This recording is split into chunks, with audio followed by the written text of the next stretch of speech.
ABC ન્યૂઝમાં આપનું સ્વાગત છે। નર્મદા જિલ્લામાં સતત વરસી રહેલા વરસાદની અસર હવે માર્ગ વ્યવસ્થા પર પણ જોવા મળી રહી છે। કેવડિયા તણખલા રોડ પર નિર્માણધીન 4 પુલ પાસે બનાવવામાં આવેલ ડાયવર્ઝન પરથી વરસાદી પાણી ઓવરટોપિંગ થઈ રહ્યું છે।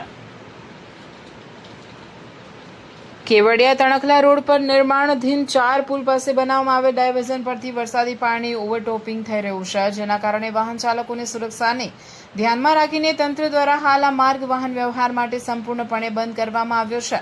પાણીનો પ્રવાહ સતત વધતા માર્ગ પરથી વાહનો પસાર થવું જોખમી બન્યું છે।